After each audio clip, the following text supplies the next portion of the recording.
My friends, welcome. My name is Baron, and this is my channel where I talk about book stuff. I'm the Book Baron. Welcome in. So today, my hair's in a bit of a timeout. I'm really trying to just embrace the purple grow out phase, but we've still got like some weird chunks even though we're on the tail end. So she's in a timeout for the moment. But today, what I wanted to do is talk to you about some authors that I know are going to be favorites. I might have only read like one book from them, but I can feel it. And so I'm kind of saving a lot of their books for a rainy day. So I wanted to talk about those authors, let you know like what was the book that hooked me, and then also talk about like what is top of my radar for all of these authors. Without further ado, let's get into the authors. First, top of the list, we have KV Rose. So I read The Monster of Hotel Number 7. It's secret society, it's a little bit of forbidden love, they're on the run. It gives some like Bonnie and Clyde style vibes. Basically, Karia is sort of the princess of this like underground society cult situation. She's always had a thing for the leader's son, but he's like reclusive and he's kind of like not really involved with other people, and then he just disappears. And then when he reemerges, he just like come to my lab and like drags her away. The writing was beautiful. It was such an engaging plot line. It left off on a cliffhanger.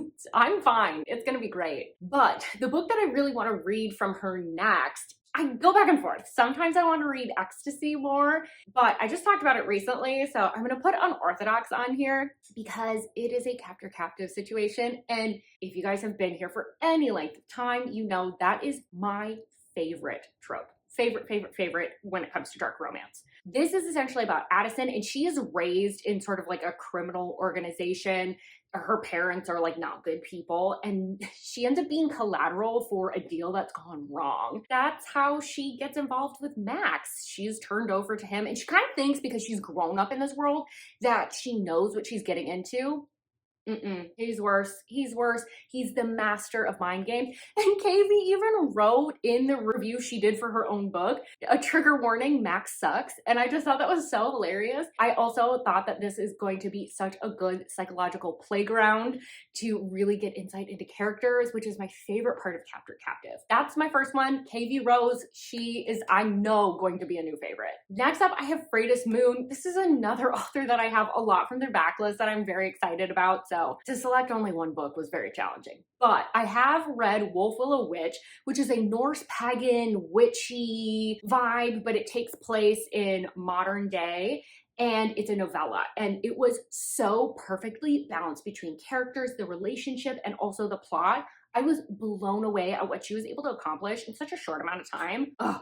But the premise of that is basically that Taylor ends up finding a corpse in her friend's house, and she wants to more or less use it as like a battery to give herself additional power. So she brings it back with the help of one of the gods, and she's like, I am all powerful. I have done it. The gods have blessed me, because she was able to do it. But the problem is the body, Lincoln, he's not stoked that she brought him back. And so they have a very strained relationship. This new culty neo church moves into town, and they claim to have this artifact that's very, very powerful. So they want to get their hands on it. The book I really want to read.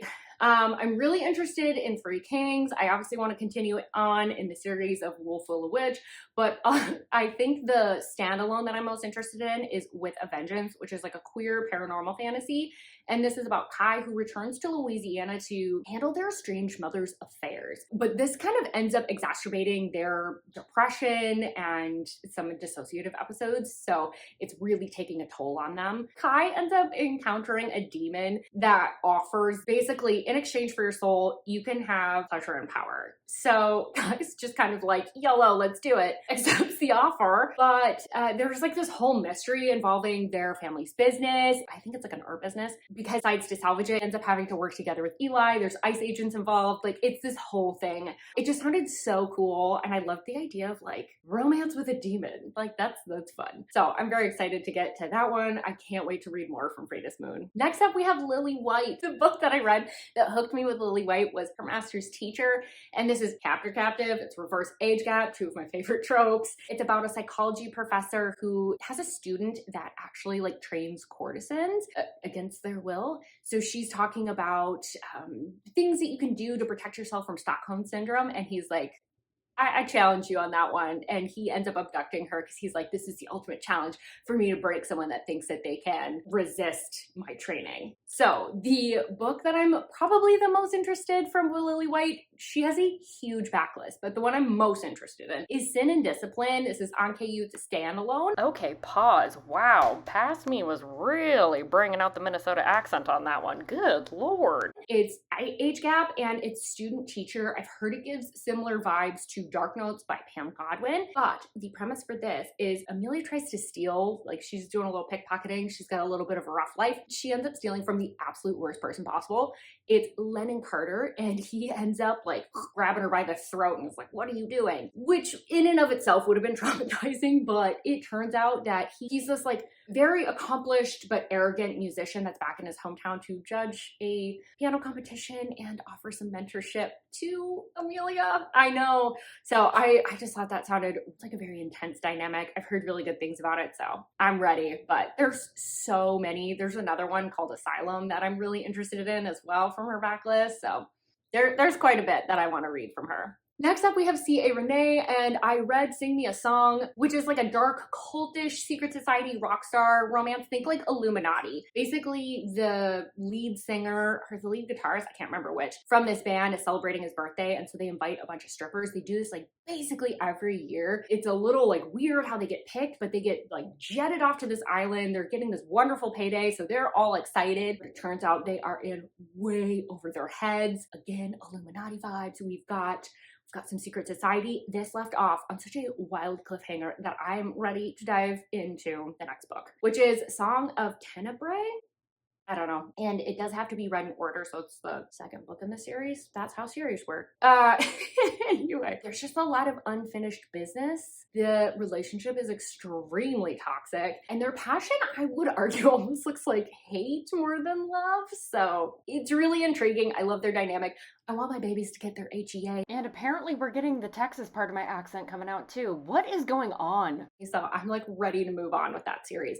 But she's got a bunch of reverse harems, like with the Grim Reaper and motorcycle clubs. And so if you're a reverse harem person, like check those out. Because I think the motorcycle one for sure is on KU. And I think the Reaper one just got moved to KU. So I got you. Next up, we have S Mastery, and I read Twisted Obsession, which absolutely got me hooked because I'm not a big hockey romance girl, but it was reverse age gap. It was dark. It had amnesia. So just a bunch of things that I love in this book. The female main character wakes up in a hospital with amnesia, and like no one can really tell her anything about her life, so she's not really piecing anything together to like recover. But this young hot hockey player from like the NHL ends up like locking eyes with her and just knows so much information about her when they make contact, and she was like, what is going on here? How would I have ever known this person?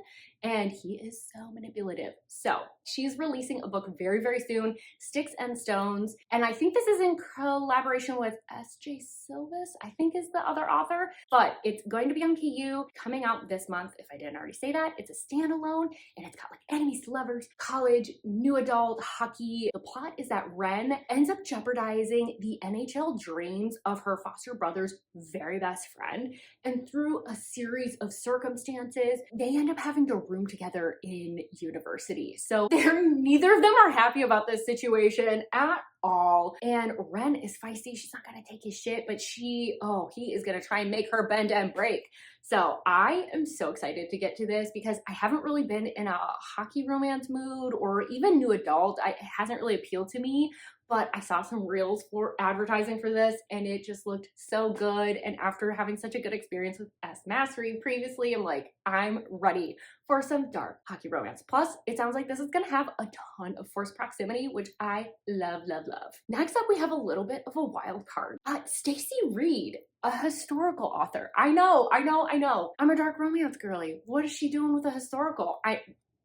Look, I don't have answers. I just know that I liked it. I read My Darling Duke, and this is like historical fake engagement kind of, and it's got disability rep. So she's like this wallflower. She's got very few prospects, but she basically pretends to be engaged to this duke that no one's seen for a really long time. But he ends up reading about this like fake engagement in the paper, and he's like, wait, who is this gal? This is so interesting. I need to know more. So he ends up coming out of his like reclusive estate, makes contact with her, and he's like, all right, let's do this. He said we're engaged, but he's sworn off love because he had a major accident. And the book I really want to read from her is a more recent release. I think it was from this year, and that is Wolf and the Wildflower. This is a standalone on KU. Again, it's historical and features some forbidden love. So James is the Duke of Wolverton, and he's been presumed dead for quite some time, but he ends up coming out of the wilderness in Yukon and going back to London. But, you know, he's been in the wilderness for a while.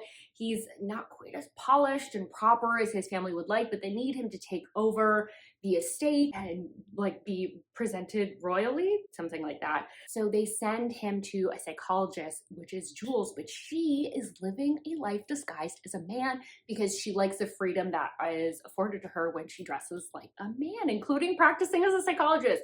So she needs to transform this Duke into a gentleman, but she's obviously dressed as a man and they're falling for each other, so this is going to cause some problems. I just thought this sounded like such a unique premise. I don't think I've ever heard of a historical having anything remotely close to this, so I thought that sounded so good. Next up, we have Ali Martinez, and I read from her From the Embers, which is like emotional for the most part, and then like towards the end kind of has like some romantic suspense elements. The hero and heroine don't actually get along.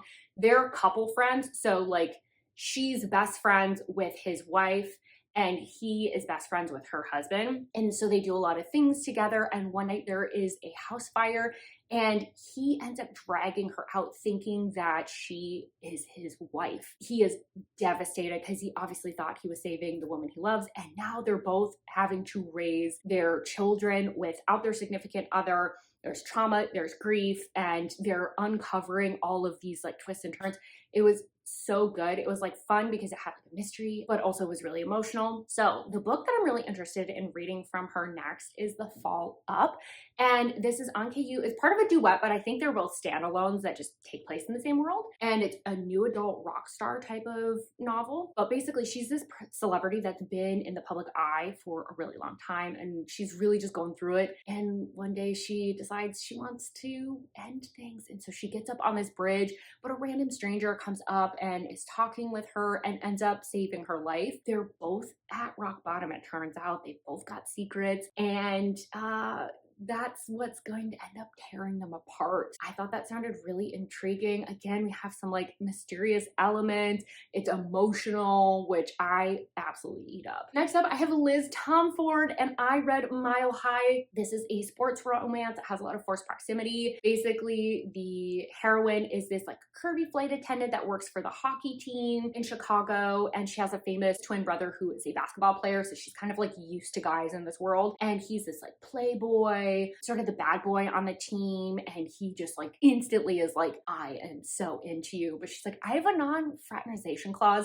I'm not impressed with you at all. You look like trouble, frankly. So I can't believe that one was a debut. But the book I really want to read is Caught Up, the third book in the series. I know. So this is on KU. It's like part of the same interconnected series as Mile High. And it's nanny, single parent, sports romance, opposites attract. And basically Kai is a single dad. He's the star pitcher for the Chicago baseball team. And he is just like going through nannies. I kind of get the sense that like he's a little exacting. So they just keep quitting. And finally his coach is like, enough is enough.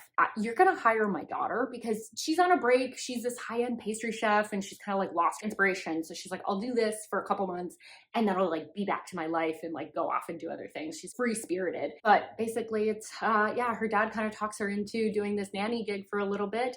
And things gotta go from there. So lots of forced proximity with that one. I don't know why I want to read that one over, I can't remember what the more popular one is. Right Move.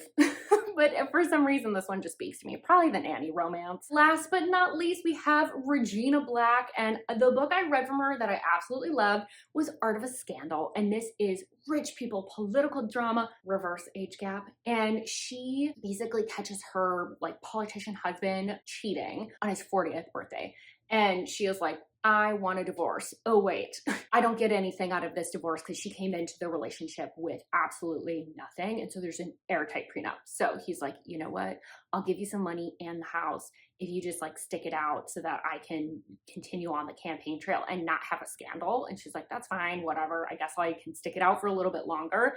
And then she meets this like young, cute artist who's like the same age as her daughter. It makes it harder and harder for her to actually uphold her end of the bargain. But she hasn't released anything else yet. That was her debut novel. So obviously the book I want to read the most, but will not be out until 2025. It's okay, Regina, take your time. Take your time, you write lovely things. All I know about this one, it's called August Lane, and it is a second chance romance with a one-hit wonder country star who risks his last shot at fame because he reunites with the daughter of this very famous Black country singer who's like a pioneer in the industry. That was his high school sweetheart that he has not had contact with, and also didn't give her any writing credit on the song that he released. So lots of juicy drama. Well, with all that, those are all the authors that I can't wait to read more from. I know they're gonna be new favorites. I'm saving some of them for a rainy day when I'm feeling a little bit slumpy. But let me know, who are the authors that you've read like one book from and you just like, you have an instant connection. Who's your insta-love author? I would love to hear from you. Also, if you've read any books from these authors, let me know what else I should be putting on my TBR from them. And don't forget to like this video if you liked it, subscribe if you want more content from me, and I hope to see you on my next video. Bye-bye!